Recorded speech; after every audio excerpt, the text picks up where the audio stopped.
नमस्कार दोस्तों, आज का यह वीडियो सिर्फ बांग्लादेश से नहीं बल्कि आप और मेरे जैसे लाखों भारतीयों से जुड़ा है और यह जानकारी बेहद ही जरूरी है हम सभी के लिए। तो कृपया इस वीडियो को आखिर तक देखें। बांग्लादेश जो चीन के साथ मिलकर करने की सोच रहा है, वह हम भारतीयों और खास तौर पर नॉर्थ ईस्ट में रहने वाले सब भारतीयों पर जैसे भारी आफत आन पड़ी हो। बांग्लादेश और भारत के बीच संबंधों में एक नया मोड़ आया है जो न केवल दोनों देशों के बीच तनाव बढ़ा रहा है बल्कि इसमें अब चीन का भी नाम आ गया है। बांग्लादेश ने हाल ही में एक खतरनाक बयान देते हुए भारत को धमकी दी है कि अगर भारत ने बांग्लादेश के खिलाफ कोई कड़ा कदम उठाया तो वह चीन की मदद से भारत के अत्यधिक संवेदनशील चिकन नेक कॉरिडोर को काटने का प्रयास करेगा। इस बयान ने न केवल भारत को चौकन्ना कर दिया है बल्कि यह भारत की सुरक्षा और पूर्वोत्तर राज्यों की सुरक्षा के लिए एक बड़ा खतरा बन गया है। और तो और बांग्लादेश के इस्लामिक कट्टरपंथी गुटों ने पश्चिम बंगाल की मुख्यमंत्री ममता बनर्जी को धमकी दी है कि वे अपने राज्य को मोदी सरकार से आजाद कराएं। यह बयान चौंकाने वाला है क्योंकि इसमें न केवल भारत के आंतरिक मामलों में हस्तक्षेप करने की कोशिश की जा रही है बल्कि बांग्लादेश की उन आंतरिक समस्याओं को भी उजागर किया जा रहा है जिनसे वे जूझ रहे हैं। आगे बढ़ने से पहले हम सब भारतीयों के लिए और बांग्लादेश की चाल को नाकामयाब बनाने के लिए इस वीडियो को लाइक और शेयर जरूर करें और चैनल को सब्सक्राइब करना ना भूलें, क्योंकि यह आपके लिए सिर्फ 1 सेकंड का काम है लेकिन इससे हमें काफी मदद मिलती है। चिकन नेक, जिसे सिलीगुड़ी कॉरिडोर के नाम से भी जाना जाता है, भारत के लिए रणनीतिक रूप से अत्यधिक महत्वपूर्ण है क्योंकि यह कॉरिडोर देश के पूर्वोत्तर हिस्सों को शेष भारत से जोड़ता है। अगर इसे काट दिया गया तो भारत के अरुणाचल प्रदेश, असम, मेघालय, नागालैंड, त्रिपुरा और मणिपुर जैसे राज्यों का संपर्क देश से टूट सकता है। इस प्रकार यह धमकी भारत के लिए एक बड़ी चिंता का विषय है और इसमें चीन का नाम आना इसे और भी गंभीर बना देता है। अगर इस कॉरिडोर को किसी भी तरह से बाधित कर दिया जाता है तो भारत के ये 7 राज्य अलग थलग पड़ जाएंगे। ये पहली बार नहीं है जब बांग्लादेश ने भारत के खिलाफ इस तरह के बयान दिए हैं, लेकिन इस बार चीन का नाम जुड़ने से मामला और गंभीर हो गया है। चीन, जो पहले से ही भारत के साथ सीमा विवाद में उलझा हुआ है, अब बांग्लादेश के माध्यम से भारत के इस संवेदनशील हिस्से को निशाना बनाने की कोशिश कर सकता है।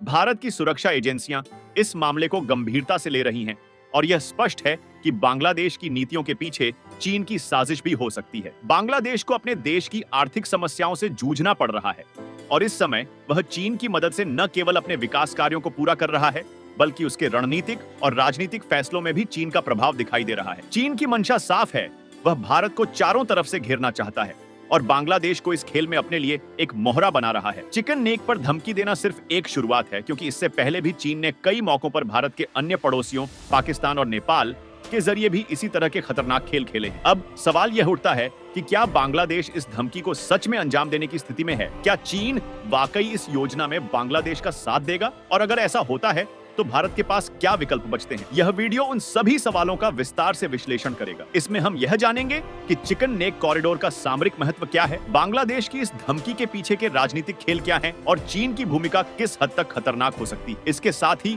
हम यह भी समझने की कोशिश करेंगे कि भारत को इस पूरी स्थिति का सामना कैसे करना चाहिए। आगे बढ़ने से पहले चैनल को सब्सक्राइब करना न भूलें, क्योंकि यह जानकारी आपके लिए बेहद महत्वपूर्ण है और हम इसी तरह के विश्लेषण करते हुए आपके सामने सटीक तथ्यों को लाते रहेंगे। तो आइए शुरू करते हैं। चैप्टर 1, बांग्लादेश का अस्थिर नेतृत्व और भारत के साथ बिगड़ते संबंध। बांग्लादेश की वर्तमान सरकार, जिसका नेतृत्व मोहम्मद यूनुस कर रहे हैं, लगातार अस्थिरता और अनिश्चितता की स्थिति में है। आर्थिक दबाव के चलते मोहम्मद यूनुस ने बयान दिया कि वे भारत के साथ अपने व्यापारिक संबंधों को और मजबूत करना चाहते हैं। उन्होंने साफ तौर पर कहा कि अब उनके लिए भारत के साथ काम करना जरूरी है ताकि देश को आर्थिक संकट से बाहर निकाला जा सके। लेकिन क्या यह बयान मात्र एक राजनीतिक चाल थी? क्योंकि अभी उनके इस बयान के कुछ ही दिन बीते थे कि बांग्लादेश की इस्लामिक कट्टरपंथी पार्टियों ने भारत विरोधी बयानबाजी शुरू कर दी।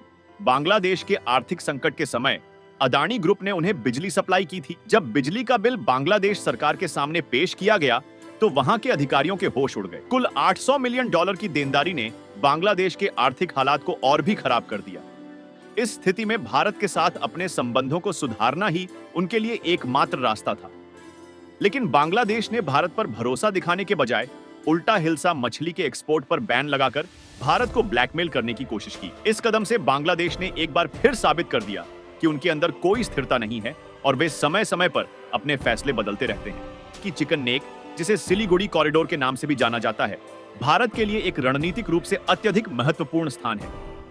यह 20 किलोमीटर चौड़ा कॉरिडोर पूर्वोत्तर भारत को देश के बाकी हिस्सों से जोड़ता है। अगर यह कॉरिडोर किसी भी तरह बाधित होता है तो भारत के 7 पूर्वोत्तर राज्यों का संपर्क मुख्य भूमि से कट सकता है। यह न केवल एक सुरक्षा चुनौती होगी बल्कि आर्थिक और सामाजिक रूप से भी भारत के लिए विनाशकारी साबित हो सकता है। अब बांग्लादेश की इस्लामिक कट्टरपंथी पार्टियों द्वारा यह धमकी दी गई है कि अगर भारत ने बांग्लादेश के खिलाफ कोई कार्रवाई की तो वे चीन की मदद से इस कॉरिडोर को ब्लॉक कर देंगे। चीन और बांग्लादेश का खेल। क्या है चीन की भूमिका? बांग्लादेश के कट्टरपंथी गुटों के इस बयान के पीछे चीन की गहरी चाल छिपी हो सकती है। चीन पहले से ही भारत के खिलाफ कई मोर्चों पर सक्रिय है, चाहे वह सीमा विवाद हो या भारत के अन्य पड़ोसियों के साथ उसकी नजदीकियां। चीन के बेल्ट एंड रोड इनिशिएटिव के तहत उसने बांग्लादेश में भारी निवेश किया है। चीन भारत के चारों ओर एक घेराबंदी बनाने की कोशिश कर रहा है और बांग्लादेश इसमें उसकी मदद कर सकता है। अब सवाल यह है कि क्या बांग्लादेश वाकई चीन के साथ मिलकर इस कॉरिडोर को बाधित कर सकता है? अगर ऐसा होता है तो भारत के पास क्या विकल्प बचेगा? चैप्टर 3, भारत के खिलाफ बांग्लादेश की साजिशें। क्या है ममता बनर्जी को मिली धमकी का रहस्य? बांग्लादेश के इस्लामिक कट्टरपंथी समूहों ने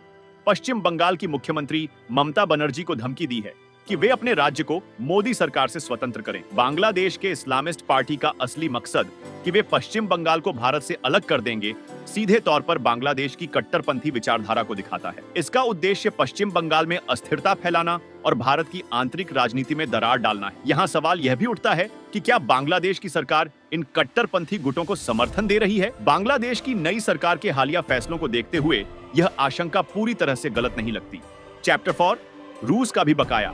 बांग्लादेश के ऊपर न केवल भारत का आर्थिक दबाव है बल्कि रूस का भी भारी बकाया है। कुछ समय पहले रूस ने बांग्लादेश में रूपपुर न्यूक्लियर पावर प्लांट का निर्माण किया था, जो कि बांग्लादेश का पहला न्यूक्लियर पावर प्लांट था, लेकिन बांग्लादेश अब तक इसका भुगतान नहीं कर पाया है और अब रूस ने 18 सितंबर तक अपने $630 मिलियन की मांग कर दी है।